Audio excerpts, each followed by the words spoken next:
सत श्री अकाल। Ajit web TV देख रहे सारे दर्शकों का स्वागत है। मैं हरप्रीत कौर ते अजीत खबरों के इस बुलेटिन में सब तो पहला नज़र मारते हैं अज दीआं खास खबरों ते। आर्डीनेंस खिलाफ किसानों ने भाजपा प्रदेश प्रधान अश्विनी शर्मा के घर का कीता घेराव। पंजाब विच लगातार हो रहा कोरोना मामलों में वाधा। लुट्टां खोहां दीआं वारदातां नूं अंजाम देण वाले 5 लुटेरे काबू। मन की बात प्रोग्राम राही प्रधानमंत्री ने कारगिल विजय दिवस ते जवानां दी बहादरी नूं कीता याद। ते सुनील जाखड़ ने कहा राजस्थान विच भाजपा कर रही है लोकतंत्र दा काण। ते हुण इन्हां खास खबरां दा विस्तार ते कुछ होर अहम खबरां। केंद्र सरकार वालों पास किए गए 3 आर्डीनेंसां के खिलाफ किसान संगठन जथेबंदियां वालों अपना संघर्ष तेज कर दिता गया है। किसानां वालों केंद्र सरकार खिलाफ मोर्चा खोलदियां अज पठानकोट का रुख किया गया, जिथे उन्होंने भाजपा के प्रदेश प्रधान अश्विनी शर्मा के घर का घेराव किया। किसानों की मंग है कि केंद्र सरकार वालों जो 3 आर्डीनेंस पास किए गए हैं वह वापस ले जाण। उन्होंने भाजपा प्रदेश प्रधान अश्विनी शर्मा नूं मंग पत्र भी सौंपिया। इन्ना ही नहीं, वड्डी गिणती विच इकट्ठ करके जथेबंदियां वालों समाजिक दूरी दीआं धज्जियां भी उड़ाईयां गईयां। हालांकि इन्हां नूं रोकण लई भारी गिणती विच पुलिस फोर्स तैनात सी। किसानों ने कहा कि केंद्र सरकार वालों जो 3 आर्डीनेंस पास किए गए हैं वह किसानों के हितां विच नहीं हैं। ਜਿਹੜੇ सेंटर सरकार ने 3 आर्डीनेंस पास किए आ किसान मारू नीति के ਉਹਦੇ ਸੰਬੰਧ 'ਚ ਉਹ ਜਿਹੜੇ सेंटर सरकार आर्डीनेंस ਜਿਹੜੇ वापस लवे ਉਹਦੇ ਸੰਬੰਧ 'ਚ ਅਸੀਂ ਜਿਹੜਾ पंजाब प्रदेश का प्रधान आ बीजेपी का श्री अश्विनी कुमार शर्मा ਉਹਨੂੰ ਅਸੀਂ ਅੱਜ एक तो मंग पत्र देना है, एक ਉਹਦੀ कोठी का घराव करना है। ये मसला लैके ਅਸੀਂ पहुँचे भी साढ़े ਜਿਹੜੇ सेंटर सरकार ने ਜਿਹੜੇ किसानों विरोधी 3 आर्डीनेंस पास किए इन्हों रद्द किया जाए। प्रशासन ने रोकया 2 बारी, उन्होंने समझाया ही फिर सानू उन्होंने डिसिपलिन ना जा लैन दो। चलो उन्होंने रोस मार्च वो भी कहते भी तुर के आ जाओ, असीं तुर के आ गए। प्रशासन को कोऑपरेट किया, कोई गल नहीं। सर अश्विनी का कहना है कि जो बिल है किसानों को लाभ होएगा, इसका विरोध क्यों किया जा रहा है? ये लिख के देने अश्विनी कुमार अपने जो जायदाद लिख के दे दे भी किसानों को लाभ होना। मोदी अपनी जो जायदाद तो लिख के दे दे भी किसानों को लाभ होना, तो असीं ये मान लांगे लिखती सानू रजिस्ट्री करके देना भी तुहानू की लाभ दिंदे, देण सानू की लिख के दिंदे। पंजाब के अंदर बीजेपी की वर्चुअल रैली जिहदे अंदर लखां की तादाद के अंदर लोग जुड़े हुए सी और पंजाब के पत्रकारां नाल गल करते हुए ये गल बड़ी साफ की है कि MSP सी MSP है तो MSP रहेगी। और इस गल का तो हुण कोई पीना पै ही नहीं सकता। सरकार कह रही है, सरकार का कृषि मंत्री कह रहा है कि MSP रहेगी, लेकिन ये नहीं हो सकता कि किसानों नूं देश की आज़ादी के इन्ने बरे बाद भी गुलाम बना के रखा जाए। खेती किसान दी, बीज किसान दा, मेहनत किसान दी, क्या उन्होंने फसल अपनी मनमर्जी नाल बेचण का अधिकार नहीं मिलना चाहिए? ये जिहड़ा मिनिमम सपोर्ट प्राइस है, मैं MSP तो ज़्यादा अगर उन्होंने मंडी तो बाहर फसल बिकती है उहदी तो क्या उन्होंने ये अधिकार ना मिले? ये तो सगों जिहड़े कानून 3 आए ने ये किसान नूं आज़ादी देण वाले। दुनिया भर विच लगातार कोरोना वायरस का प्रभाव वधदा जा रहा है। इस दे चलदिआं पंजाब के अमृतसर विच अज कोरोना के 42 होर नवे मामले सामने आए ते 1 मौत हो गई, जिस नाल अमृतसर विच कोरोना के पॉजिटिव मरीजों की गिनती वध के 1533 हो गई है। पटियाला के नाभा के हीरा आटोमोबाइल कंपनी के 15 के करीब वर्कर पॉजिटिव आए ने।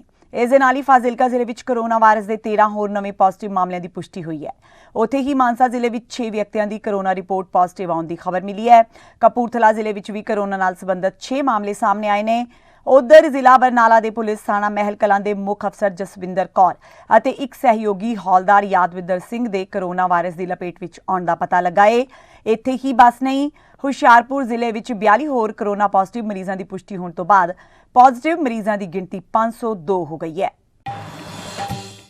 संगत मंडी अधीन पैंदे थाना नंदगढ़ की पुलिस ने 2 ਵੱਖ-ਵੱਖ केसां विच लुट्टां खोहां दीआं वारदातां नूं अंजाम देण वाले 5 लुटेरिਆਂ ਨੂੰ काबू करके उन्हां दे कब्जे विचों मोटरसाइकिल, मोबाइल अते लुट्टी हुई नकदी भी बरामद की। जानकारी दिंदिआं थाना नंदगढ़ मुखी जसविंदर सिंह ने दस्सिया कि उन्हां नूं जसप्रीत सिंह नामी व्यक्ति ने इतला दी सी कि उस कोलों 3 नौजवानों ने मोटरसाइकिल अते 10,000 रुपए की नकदी खो लई है, जिस दी जांच दौरान 3 नौजवानों नूं काबू करके उन्हां कोलों चोरी किया गया मोटरसाइकिल ते नकदी बरामद करवा ली गई।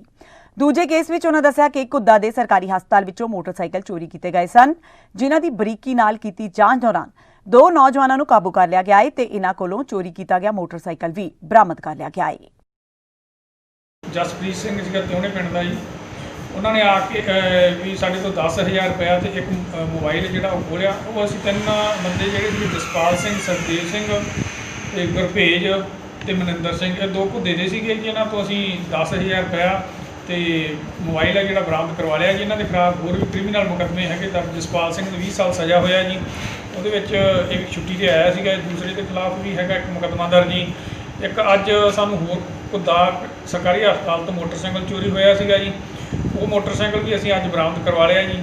ਸ਼ਰਨਦੀਪ ਸਿੰਘ ਸ਼ਰਮਾ ਸੀਗਾ ਬਾਜਕ ਪਿੰਡ ਦਾ ਜੀ, ਇਹਦੇ ਨਾਲ ਇੱਕ ਦਲੀਪ ਸਿੰਘ ਸੀਗਾ ਜੀ, ਨਾਲ ਇਹਦੇ ਸੀਗਾ ਸਰੂਪ ਸਿੰਘ ਸੀਗਾ ਕੋਪਾ ਜੀ। ਇਹਨਾਂ ਤੋਂ ਇੱਕ ਅਸੀਂ ਸ਼ਰਨਦੀਪ ਸਿੰਘ ਮੋਟਰਸਾਈਕਲ ਵੀ ਬਰਾਮਦ ਕਰਵਾਇਆ, ਨਾਲ ਇਹਨਾਂ ਤੋਂ 250 ਗੋਲੀਆਂ ਨੇ ਟਰਮਾਡੋਲ ਜੀ, ਉਹ ਅਸੀਂ ਬਰਾਮਦ ਕਰਵਾਈਆਂ ਨੇ। ਇਹਨਾਂ ਤੋਂ ਅਸੀਂ ਇਹਨਾਂ ਦੋਨਾਂ ਦੇ ਸਾਰਿਆਂ ਦੇ ਖਿਲਾਫ ਮੁਕੱਦਮਾ ਦਰਜ ਕਰਕੇ ਕੱਲ੍ਹ ਉਹਨਾਂ ਨੂੰ ਪੇਸ਼ ਅਦਾਲਤ ਕਰਕੇ ਪੁਲਿਸ ਰਿਮਾਂਡ ਲੈ ਕੇ ਹੋਰ ਫਰਦਰ ਜੇ ਕੋਈ ਅੱਗੇ ਚੋਰੀਆਂ ਕੀਤੀਆਂ ਨੇ ਇਹਨਾਂ ਨੂੰ ਕਾਰਵਾਈ ਇਹਨਾਂ ਦੇ ਖਿਲਾਫ ਕੀਤੀ ਜਾਵੇ। ਪ੍ਰਧਾਨ ਮੰਤਰੀ ਨਰਿੰਦਰ ਮੋਦੀ ਨੇ ਅੱਜ ਮਨ ਕੀ ਬਾਤ ਪ੍ਰੋਗਰਾਮ ਦੇ ਜ਼ਰੀਏ ਦੇਸ਼ ਨੂੰ ਸੰਬੋਧਨ ਕੀਤਾ ਤੇ ਕਿਹਾ ਕਿ ਅੱਜ 26 ਜੁਲਾਈ ਹੈ। ਅੱਜ ਦਾ ਦਿਨ ਬਹੁਤ ਖਾਸ ਹੈ। ਅੱਜ ਕਾਰਗਿਲ ਵਿਜੇ ਦਿਵਸ ਹੈ। ਅੱਜ ਤੋਂ 21 ਸਾਲ ਪਹਿਲਾਂ ਕਾਰਗਿਲ ਦੀ ਲੜਾਈ ਵਿੱਚ ਸਾਡੀ ਫੌਜ ਨੇ ਭਾਰਤ ਦੀ ਜਿੱਤ ਦਾ ਝੰਡਾ ਲਹਿਰਾਇਆ ਸੀ। ਭਾਰਤ ਉਹਨਾਂ ਹਾਲਾਤਾਂ ਨੂੰ ਕਦੇ ਨਹੀਂ ਭੁੱਲ ਸਕਦਾ ਜਦੋਂ ਕਾਰਗਿਲ ਯੁੱਧ ਹੋਇਆ ਸੀ। ਪਾਕਿਸਤਾਨ ਨੇ ਭਾਰਤ ਦੀ ਧਰਤੀ ਤੇ ਕਬਜ਼ਾ ਕਰਨ ਤੇ ਇਸ ਦੀ ਅੰਦਰੂਨੀ ਲੜਾਈ ਤੋਂ ਧਿਆਨ ਹਟਾਉਣ ਦੀ ਹਿੰਮਤ ਕੀਤੀ ਸੀ। ਤੁਸੀਂ ਕਲਪਨਾ ਕਰ ਸਕਦੇ ਹੋ, ਉੱਚੇ ਪਹਾੜਾਂ ਤੇ ਬੈਠਾ ਹੋਇਆ ਦੁਸ਼ਮਣ ਤੇ ਹੇਠਾਂ ਲੜ ਰਹੀ ਸਾਡੀ ਫੌਜ, ਸਾਡੇ ਬਹਾਦਰ ਸਿਪਾਹੀ। ਪਰ ਜਿੱਤ ਪਹਾੜ ਦੀ ਉਚਾਈ ਦੀ ਨਹੀਂ ਸੀ, ਬਲਕਿ ਉੱਚੇ ਹੌਸਲੇ ਤੇ ਭਾਰਤੀ ਫੌਜਾਂ ਦੀ ਸੱਚੀ ਬਹਾਦਰੀ ਦੀ ਸੀ। आज कारगिल विजय दिवस है। 21 साल पहले आज के ही दिन कारगिल के युद्ध में हमारी सेना ने भारत की जीत का झंडा फहराया था। साथियों, कारगिल का युद्ध जिन परिस्थितियों में हुआ था वो भारत कभी नहीं भूल सकता। पाकिस्तान ने बड़े बड़े मंसूबे पालकर भारत की भूमि हथियाने और अपने यहाँ चल रहे आंतरिक कलह से ध्यान भटकाने को लेकर दुस्साहस किया था। भारत तब पाकिस्तान से अच्छे संबंधों के लिए प्रयासरत था, लेकिन कहा जाता है ना, बैरू अकारन सब काहू सौ, जो कर हित अनहित ताहू सौ। यानी दुष्ट का स्वभाव ही होता है हर किसी से बिना वजह दुश्मनी करना। ऐसे स्वभाव के लोग जो हित करता है उसका भी नुकसान ही सोचते हैं। इसलिए भारत की मित्रता के जवाब में पाकिस्तान द्वारा पीठ में छुरा घोंपने की कोशिश हुई थी, लेकिन उसके बाद भारत की वीर सेना ने जो पराक्रम दिखाया, भारत ने अपनी जो ताकत दिखाई, उसे पूरी दुनिया ने देखा। आप कल्पना कर सकते हैं, ऊंचे पहाड़ों पर बैठा हुआ दुश्मन और नीचे से लड़ रही हमारी सेनाएं, हमारे वीर जवान।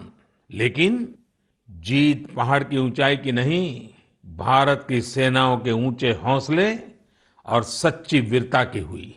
मैं आज सभी देशवासियों की तरफ से हमारे इन वीर जवानों के साथ साथ उन वीर माताओं को भी नमन करता हूं जिन्होंने मां भारती के सच्चे सपूतों को जन्म दिया। ਕੇਂਦਰ ਸਰਕਾਰ ਸੱਤਾ ਦੇ ਲਾਲਚ ਵਿੱਚ ਆਪਣੀਆਂ ਵਿਰੋਧੀ ਪਾਰਟੀਆਂ ਦੀਆਂ ਰਾਜ ਸਰਕਾਰਾਂ ਨੂੰ ਧਨ ਬਲ ਨਾਲ ਅਸਥਿਰ ਕਰਕੇ ਲੋਕਤੰਤਰ ਦੀ ਹੱਤਿਆ ਕਰ ਰਹੀ ਹੈ।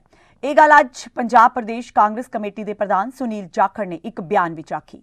ਜਾਖੜ ਨੇ ਕਿਹਾ ਕਿ ਜਿਸ ਤਰ੍ਹਾਂ ਪਹਿਲਾਂ ਗੋਆ ਤੇ ਮੱਧ ਪ੍ਰਦੇਸ਼ ਵਿੱਚ ਅਤੇ ਹੁਣ ਰਾਜਸਥਾਨ ਵਿੱਚ ਭਾਜਪਾ ਵੱਲੋਂ ਲੋਕਤੰਤਰ ਦਾ ਘਾਣ ਕੀਤਾ ਜਾ ਰਿਹਾ ਹੈ, ਇਹ ਸਾਡੇ ਦੇਸ਼ ਦੇ ਸੰਘੀ ਢਾਂਚੇ ਲਈ ਖਤਰਾ ਹੈ ਤੇ ਕਾਂਗਰਸ ਭਾਜਪਾ ਦੀ ਇਸ ਧੱਕੇਸ਼ਾਹੀ ਖਿਲਾਫ ਚੁੱਪ ਨਹੀਂ ਬੈਠੇਗੀ।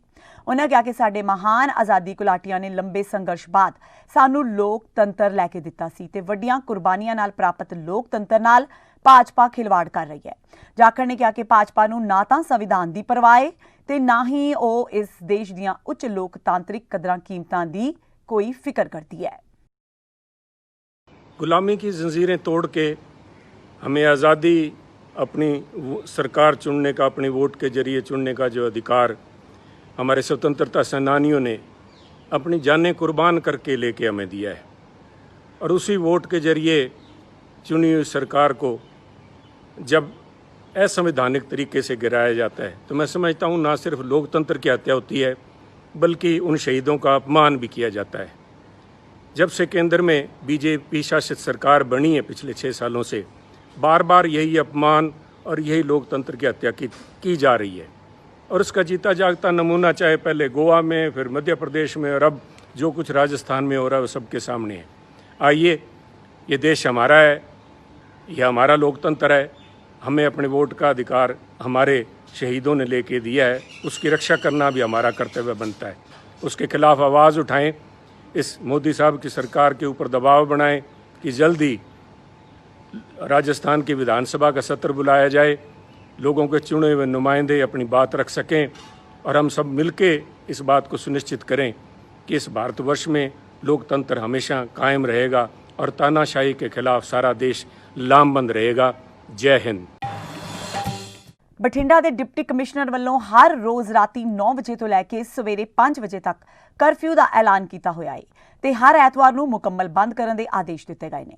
ਪਰ ਲੋਕ ਇਹਨਾਂ ਆਦੇਸ਼ਾਂ ਦੀ ਪਰਵਾਹ ਨਾ ਕਰਦਿਆਂ ਬਾਜ਼ਾਰਾਂ ਵਿੱਚ ਆਮ ਘੁੰਮ ਰਹੇ ਨੇ। ਦੁਕਾਨਦਾਰ ਦੁਕਾਨਾਂ ਵੀ ਖੋਲ ਰਹੇ ਨੇ, ਜਿਸ ਨੂੰ ਲੈ ਕੇ ਅੱਜ ਭਾਗੂ ਰੋਡ ਤੇ ਪੁਲਿਸ ਮੁਲਾਜ਼ਮ ਕੁਝ ਦੁਕਾਨਦਾਰਾਂ ਨੂੰ ਸਮਝਾ ਕੇ ਦੁਕਾਨਾਂ ਬੰਦ ਕਰਵਾ ਕੇ ਚਲੇ ਗਏ। ਪਰ ਉਹਨਾਂ ਦੁਕਾਨਦਾਰਾਂ ਨੇ ਦੁਬਾਰਾ ਫਿਰ ਦੁਕਾਨਾਂ ਖੋਲ ਲਈਆਂ ਤਾਂ ਪੁਲਿਸ ਕੁਝ ਦੁਕਾਨਦਾਰਾਂ ਨੂੰ ਥਾਣੇ ਲੈ ਕੇ ਗਈ। बहुत बारी कह गया जी, मैं जी पहले 2 गेड़े मार गया, कह गया जी नहीं हटते लोग। इन्होंने बड़ा समझाया भी जी महामारी है, बहुत माड़ी है, तो तुम इन्होंने ये दो आखे तो भी बाद ही खोल लेंगे, जो चल जाने बंद कर देंगे, बाद खोल लेंगे।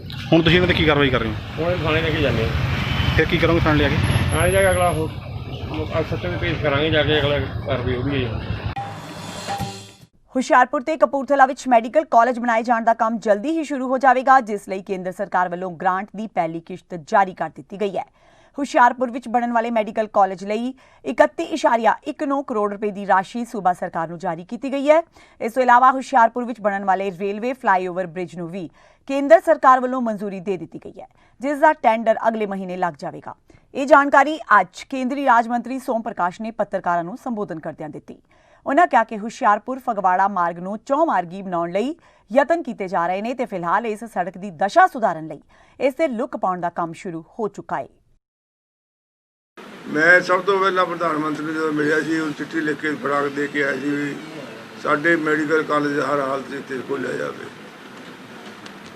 ਔਰ ਮੈਨੂੰ ਖੁਸ਼ੀ ਹੈ ਕਿ ਹੁਸ਼ਿਆਰਪੁਰ ਵਿੱਚ ਇੱਕ ਮੇਰਾ ਹਲਕੇ ਕਪੂਰਥਲਾ ਦਾ ਜ਼ਿਲ੍ਹੇ ਦਾ ਫਗਵਾੜਾ ਪੈਂਦਾ ਹੈ, ਇਸ ਲਈ ਉਸ ਜ਼ਿਲ੍ਹੇ ਦੇ ਹੈੱਡਕੁਆਟਰ ਲਈ ਵੀ ਕੀਤਾ ਹੈ। 2 ਮੈਡੀਕਲ ਕਾਲਜ ਸੈਂਕਸ਼ਨ ਹੋ ਚੁੱਕੇ ਨੇ ਔਰ ਉਹਨਾਂ ਦੀ ਪਹਿਲੀ ਕਿਸ਼ਤ ਵੀ ਉਹਨਾਂ ਨੇ ਰਿਲੀਜ਼ ਕਰ ਦਿੱਤੀ ਸੈਂਟਰ ਨੇ। ਇਹਦੇ ਵਿੱਚ ਕੋਈ ਕ੍ਰੈਡਿਟ ਵਾਰ ਨਹੀਂ ਹੈ ਵੀ ਮੈਂ ਕਿ ਸੈਂਟਰ ਨੇ ਕੀਤਾ ਜਾਂ ਸਟੇਟ ਨੇ ਕੀਤਾ, ਕ੍ਰੈਡਿਟ ਵਾਰ 'ਚ ਪੈਣਾ ਵੀ ਨਹੀਂ ਚਾਹੀਦਾ। ਇਹ ਸੇਵਾ ਹੈ, ਸਾਡਾ ਸਾਰਿਆਂ ਦਾ ਜਿਹੜੇ ਚੁਣੇ ਹੋਏ ਨੁਮਾਇੰਦੇ ਉਹਨਾਂ ਦਾ ਫਰਜ਼ ਬਣਦਾ ਹੈ। एक सेंटर की स्कीम है, सेंट्रली स्पॉन्सर्ड स्कीम, जिस स्टेट भी शेयर पाती है, क्योंकि जमीन स्टेट ने देनी होंगी है, उसकी कीमत गिन के 40% वो गिन लेंगे है। इस करके 60-40 जी स्कीम बनती है। जमीन होती है जो भी उसकी कीमत स्टेट ने पानी है जी, मोस्टली स्टेट की पंजाब जमीन बहुत महंगिया ने, इस करके उसकी काफ़ी कीमत कवर हो जाती है। ਇਹਦਾ ਬਕਾਇਦਾ ਪ੍ਰੋਜੈਕਟ ਬਣਦਾ, ਪ੍ਰੋਜੈਕਟ ਬਣ ਕੇ ਵਿਦਨ ਸਟੇਟ ਐਂਡ ਸੈਂਟਰ ਦਾ MOU ਸਾਈਨ ਹੁੰਦਾ ਹੈ। ਹੁਣੇ ਸਾਈਨ ਕੀਤਾ ਸੀ ਪਿਛਲੇ ਹਫ਼ਤੇ ਇਹਨਾਂ ਨੇ, ਉਹ ਹੋਣ ਕਰਕੇ ਇਮੀਡੀਏਟਲੀ ਪੈਸੇ ਪਰਸੋਂ ਅਸੀਂ ਰਿਲੀਜ਼ ਕਰ ਦਿੱਤੇ ਸੀ ਦੋਨਾਂ ਮੈਡੀਕਲ ਕਾਲਜਾਂ ਲਈ, ਕਪੂਰਥਲੇ ਲਈ ਤੇ ਹੁਸ਼ਿਆਰਪੁਰ ਲਈ। ਸ਼੍ਰੀ ਮੁਕਤਸਰ ਸਾਹਿਬ ਪੁਲਿਸ ਵੱਲੋਂ ਲੁੱਟ-ਖੋਹ ਕਰਨ ਵਾਲੇ 3 ਨੌਜਵਾਨਾਂ ਨੂੰ ਅੱਜ ਮੋਟਰਸਾਈਕਲ ਸਮੇਤ ਗ੍ਰਿਫਤਾਰ ਕਰ ਲਿਆ ਗਿਆ। ਪੁਲਿਸ ਨੂੰ ਉਸ ਸਮੇਂ ਸਫਲਤਾ ਹਾਸਲ ਹੋਈ ਜਦੋਂ ਪਰਸ ਖੋਹਣ ਵਾਲੇ 3 ਵਿਅਕਤੀਆਂ ਨੂੰ ਗ੍ਰਿਫਤਾਰ ਕੀਤਾ ਗਿਆ। ਪ੍ਰੈਸ ਕਾਨਫਰੰਸ ਕਰਦਿਆਂ ਇੰਸਪੈਕਟਰ ਮੋਹਨ ਲਾਲ ਮੁੱਖ ਅਫਸਰ ਥਾਣਾ ਸਿਟੀ ਨੇ ਦੱਸਿਆ ਕਿ ਪਿਛਲੇ ਦਿਨੀ ਨਿਰਮਲਾ ਦੇਵੀ ਆਪਣੀ ਬੁਢਾਪਾ ਪੈਨਸ਼ਨ ਲੈਣ ਲਈ State Bank of India Malout road Shri Muktsar Sahib ਵਿਖੇ ਗਈ ਸੀ ਤੇ ਆਪਣੀ ਪੈਨਸ਼ਨ ਬੈਂਕ ਵਿੱਚੋਂ ਕਢਵਾ ਕੇ ਘਰ ਨੂੰ ਜਾ ਰਹੀ ਸੀ। ਜਦੋਂ ਉਹ ਆਪਣੇ ਘਰ ਦੇ ਨਜ਼ਦੀਕ ਪਹੁੰਚੀ ਤਾਂ ਇੱਕ ਮੋਟਰਸਾਈਕਲ ਸਵਾਰ 3 ਨੌਜਵਾਨਾਂ ਨੇ ਝਪਟ ਮਾਰ ਕੇ ਉਸਦਾ ਪਰਸ ਖੋਲਿਆ, ਜਿਸ ਵਿੱਚ ਔਰਤ ਦੇ ਬੈਂਕ ਖਾਤੇ ਦੀ ਕਾਪੀ, ਆਧਾਰ ਕਾਰਡ ਤੇ ਨਕਦ ਸਨ। ਇਸ ਤੋਂ ਬਾਅਦ ਉਕਤ ਔਰਤ ਨੇ ਥਾਣਾ ਸਿਟੀ ਸ਼੍ਰੀ ਮੁਕਤਸਰ ਸਾਹਿਬ ਵਿਖੇ ਸ਼ਿਕਾਇਤ ਕੀਤੀ, ਜਿਸ ਤਹਿਤ ਪੁਲਿਸ ਨੇ ਆਪਣੀ ਕਾਰਵਾਈ ਕਰਦਿਆਂ ਦੋਸ਼ੀਆਂ ਨੂੰ ਗ੍ਰਿਫਤਾਰ ਕਰ ਲਿਆ ਹੈ। ਮਾਮਲਾ 23/7/20 ਦਾ ਮਾਮਲਾ ਹੈਗਾ। ਇੱਕ ਲੇਡੀਜ਼ ਨਿਰਮਲਾ ਦੇਵੀ ਪਤਨੀ ਪ੍ਰਿਥੀ ਚੰਦ ਆਪਣੇ ਬਜ਼ੁਰਗ ਸੀਗੀ, ਜੋ ਆਪਣੇ ਬੈਂਕ ਵਿੱਚੋਂ ਪੈਨਸ਼ਨ ਕਢਵਾ ਕੇ ਉਹ ਰੋਡ ਤੇ ਜਾ ਰਹੀ ਸੀਗੀ ਤੇ ਪਿੱਛੋਂ 3 ਨੌਜਵਾਨ ਮੋਟਰਸਾਈਕਲ ਤੇ ਆਏ, ਉਹਦਾ ਹੱਥ 'ਚ ਫੜਿਆ ਪਰਸ ਖੋਹ ਕੇ ਫਰਾਰ ਹੋ ਗਏ। ਜਿਸ ਤੇ ਮਾਮਲਾ ਦਰਜ ਕੀਤਾ ਗਿਆ, ਜਿਨ੍ਹਾਂ ਦੀ ਕੱਲ੍ਹ ਆਇਡੈਂਟੀਫਿਕੇਸ਼ਨ ਕਰਕੇ ਮੋਟਰਸਾਈਕਲ ਬਰਾਮਦ ਕਰਕੇ ਦੋਸ਼ੀਆਂ ਨੂੰ ਗ੍ਰਿਫਤਾਰ ਕਰ ਲਿਆ ਗਿਆ, ਜਿਨ੍ਹਾਂ ਨੂੰ ਅੱਜ ਪੇਸ਼ ਅਦਾਲਤ ਕੀਤਾ ਗਿਆ। ਪੇਸ਼ ਅਦਾਲਤ ਕੀਤਾ ਹਾਂ, ਜਿਨ੍ਹਾਂ ਉਹਨਾਂ ਦੇ ਜੋ ਖੋਏ ਹੋਏ ਪੈਸੇ ਉਹ 1800 ਰੁਪਇਆ ਬਰਾਮਦ ਹੋ ਗਿਆ, ਮੋਟਰਸਾਈਕਲ ਵੀ ਬਰਾਮਦ ਕਰ ਲਿਆ ਗਿਆ। ਪਹਿਲਾਂ ਸਰ ਕੋਈ ਇਹੋ ਜਿਹਾ ਮਾਮਲੇ 'ਚ ਹੋਣ ਇਹ ਨੂੰ ਪਹਿਲਾਂ ਅਜੇ ਇਹਨਾਂ ਦੇ ਪਹਿਲਾ ਹੀ ਮਾਮਲਾ ਸੀਗਾ, ਜੇ ਪਹਿਲਾਂ ਕੋਈ ਮਾਮਲਾ ਇਹਨਾਂ ਦੇ ਖਿਲਾਫ ਦਰਜ ਨਹੀਂ ਸੀਗਾ। ਲੁਧਿਆਣਾ ਦੀ ਕੋਚਰ ਮਾਰਕੀਟ ਵਿੱਚ ਸਥਿਤ ਜਨ ਔਸ਼ਧੀ ਸੈਂਟਰ ਦਾ ਕਾਰਜਭਾਰ ਸੰਭਾਲ ਰਹੇ ਹਰਜੋਤ ਸਿੰਘ ਸੈਣੀ ਵੱਲੋਂ ਮੁਫਤ ਦਵਾਈਆਂ ਦਾ ਲੰਗਰ ਲਗਾਇਆ ਗਿਆ। ਇਸ ਦੌਰਾਨ ਲੋੜਵੰਦਾਂ ਨੂੰ ਉਹਨਾਂ ਦੀ ਲੋੜ ਦੇ ਮੁਤਾਬਕ ਮੁਫਤ ਦਵਾਈਆਂ ਵੰਡੀਆਂ ਗਈਆਂ। ਇਸ ਕੰਮ ਦੀ ਖਾਸ ਤੌਰ ਤੇ ਸ਼ਲਾਘਾ ਕਰਨ ਲਈ ਲੋਕ ਇਨਸਾਫ ਪਾਰਟੀ ਦੇ ਮੁਖੀ ਸਿਮਰਜੀਤ ਸਿੰਘ ਬੈਂਸ ਵੀ ਪਹੁੰਚੇ। ਉਹਨਾਂ ਕਿਹਾ ਕਿ ਇਹ ਇੱਕ ਚੰਗਾ ਉਪਰਾਲਾ ਹੈ, ਕਿਉਂਕਿ ਚਾਹ ਪਕੌੜੇ ਤੇ ਹੋਰਨਾਂ ਖਾਣ ਦੀਆਂ ਚੀਜ਼ਾਂ ਦਾ ਲੰਗਰ ਤਾਂ ਹਰ ਕੋਈ ਲਗਾਉਂਦਾ ਹੈ, ਪਰ ਅੱਜ ਸਭ ਤੋਂ ਜ਼ਿਆਦਾ ਲੋੜ ਦਵਾਈਆਂ ਦੀ ਹੈ ਤੇ ਇਸ ਨੌਜਵਾਨ ਵੱਲੋਂ ਦਵਾਈਆਂ ਦਾ ਲੰਗਰ ਲਗਾ ਕੇ ਸਮਾਜ ਨੂੰ ਇੱਕ ਨਵਾਂ ਸੁਨੇਹਾ ਦਿੱਤਾ ਗਿਆ ਹੈ। ਅੱਜ ਬੜੀ ਖੁਸ਼ੀ ਦੀ ਗੱਲ ਹੈ, ਛੋਟੇ ਵੀਰ ਨੌਜਵਾਨ ਨੇ ਇੱਕ ਬਹੁਤ ਵੱਡਾ ਉਦਮ ਤੇ ਉਪਰਾਲਾ ਕੀਤਾ। ਦਵਾਈਆਂ ਦਾ ਲੰਗਰ ਆਪਾਂ ਚਾਹ ਦਾ, ਦੁੱਧ ਦਾ, ਪਕੌੜਿਆਂ ਦਾ, ਪ੍ਰਸ਼ਾਦੇ, ਰੋਟੀ ਪਾਣੀ ਦਾ ਲੰਗਰ ਸੁਣਦੇ ਹਾਂ, ਪਰ ਅੱਜ ਦਵਾਈਆਂ ਦਾ ਲੰਗਰ ਬਹੁਤ ਵੱਡਾ ਮਾਣ ਤੇ ਫਖਰ ਮਹਿਸੂਸ ਹੋ ਰਿਹਾ। ਛੋਟੇ ਵੀਰ ਦਾ ਨਾਮ ਹੈਗਾ ਹਰਜੋਤ ਸਿੰਘ ਸੈਣੀ। ਇਹਨਾਂ ਨੇ ਜਿਹੜੀ ਜੈਨਰਿਕ ਮੈਡੀਸਨ ਹੈਗੀ ਆ, ਪ੍ਰਧਾਨ ਮੰਤਰੀ ਜਨ ਔਸ਼ਧੀ ਯੋਜਨਾ ਦੇ ਤਹਿਤ ਇਹ ਸਟੋਰ ਚਲਾ ਰਹੇ ਆ, ਤੇ ਅੱਜ ਸੰਡੇ ਦਾ ਦਿਨ ਇਹਨਾਂ ਨੇ ਜਿਹੜੇ ਜ਼ਰੂਰਤਮੰਦ ਪੇਸ਼ੈਂਟ ਹੈਗੇ ਉਹਨਾਂ ਨੂੰ ਫ੍ਰੀ ਆਫ ਕਾਸਟ, ਕੋਈ ਪੈਸਾ ਨਹੀਂ ਉਹਨਾਂ ਕੋਲ, ਉਹਨਾਂ ਨੂੰ ਦਵਾਈ ਫ੍ਰੀ ਦੇ ਵਿੱਚ, ਵਾਹਿਗੁਰੂ ਜਿੰਨੇ ਲੋਕ ਇੱਥੋਂ ਦਵਾਈ ਲੈ ਕੇ ਉਹਨਾਂ ਨੂੰ ਤੰਦਰੁਸਤੀ ਬਖਸ਼ਿਸ਼ ਕਰੇ, ਮੇਰੀ ਕਾਮਨਾ। ਇੱਕ ਅਵੇਅਰਨੈਸ ਤੁਰੀ ਆ, ਇੱਕ ਜਾਗਰੂਕਤਾ ਤੁਰੀ ਆ। ਮੋਦੀ ਖਾਨੇ ਤੋਂ ਕਹਿ ਲਓ, ਲਾਕਡਾਊਨ ਦੇ ਵਿੱਚ ਮਾਤੜ ਲੋਕ 3 ਟਾਈਮ ਦੀ ਰੋਟੀ ਤੋਂ ਆਵਾਜ਼ਾਰ ਹੋ ਗਏ, ਆਪਣੇ ਬੱਚਿਆਂ ਦੀਆਂ ਕਾਲਜ ਸਕੂਲਾਂ ਦੀਆਂ ਫੀਸਾਂ ਭਰਨ ਤੋਂ ਆਤਰ ਹੋ ਗਏ, ਬਿਜਲੀ ਦਾ ਬਿੱਲ ਭਰਨ ਤੋਂ ਅਸਮਰੱਥ ਹੋ ਗਏ।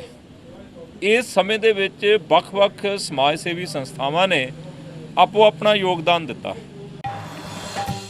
ਅਕਾਲੀ ਭਾਜਪਾ ਗੱਠਜੋੜ ਦੀ ਕੇਂਦਰ ਸਰਕਾਰ ਵੱਲੋਂ ਇੱਕ ਦੇਸ਼ ਇੱਕ ਮੰਡੀ ਬਣਾਉਣ ਲਈ ਵਿਸ਼ਵ ਵਪਾਰ ਸੰਸਥਾ ਦੇ ਦਬਾਅ ਹੇਠ ਖੇਤੀ ਸੁਧਾਰਾਂ ਦੇ ਨਾਮ ਹੇਠ ਕੀਤੇ ਗਏ 3 ਆਰਡੀਨੈਂਸਾਂ ਤੇ ਬਿਜਲੀ ਸੋਧ ਬਿੱਲ 2020 ਰੱਦ ਕਰਵਾਉਣ ਤੱਕ ਸੰਘਰਸ਼ ਜਾਰੀ ਰਹੇਗਾ। ਇਸ ਗੱਲ ਦਾ ਪ੍ਰਗਟਾਵਾ ਕਿਸਾਨ ਮਜ਼ਦੂਰ ਸੰਘਰਸ਼ ਕਮੇਟੀ ਦੇ ਸੂਬਾ ਜਨਰਲ ਸਕੱਤਰ ਸਰਵਣ ਸਿੰਘ ਪੰਦੇਰ ਨੇ ਜੰਡਿਆਲਾ ਗੁਰੂ ਨੇੜਲੇ ਪਿੰਡ ਬੰਡਾਲਾ ਵਿਖੇ ਮੀਟਿੰਗ ਦੌਰਾਨ ਕਿਸਾਨ ਵਿਰੋਧੀ ਆਰਡੀਨੈਂਸ ਬਾਰੇ ਜਾਣਕਾਰੀ ਦਿੰਦਿਆਂ ਕੀਤਾ। ਇਸ ਸੰਬੰਧੀ ਕਿਸਾਨ ਮਜ਼ਦੂਰ ਸੰਘਰਸ਼ ਕਮੇਟੀ ਦੇ ਸੂਬਾ ਜਨਰਲ ਸਕੱਤਰ ਸਰਵਣ ਸਿੰਘ ਪੰਦੇਰ ਨੇ ਦੱਸਿਆ ਕਿ ਕਿਸਾਨ ਮਜ਼ਦੂਰ ਵਿਰੋਧੀ 3 ਆਰਡੀਨੈਂਸ ਤੇ ਬਿਜਲੀ ਸੋਧ ਬਿੱਲ 2020 ਰੱਦ ਕਰਵਾਉਣ ਲਈ 7 ਸਤੰਬਰ ਤੋਂ ਪੰਜਾਬ ਦੇ ਡਿਪਟੀ ਕਮਿਸ਼ਨਰ ਦਫ਼ਤਰਾਂ ਅੱਗੇ ਪੱਕੇ ਧਰਨੇ ਲਾਏ ਜਾਣਗੇ ਤੇ ਗ੍ਰਿਫਤਾਰੀਆਂ ਦਿੱਤੀਆਂ ਜਾਣਗੀਆਂ।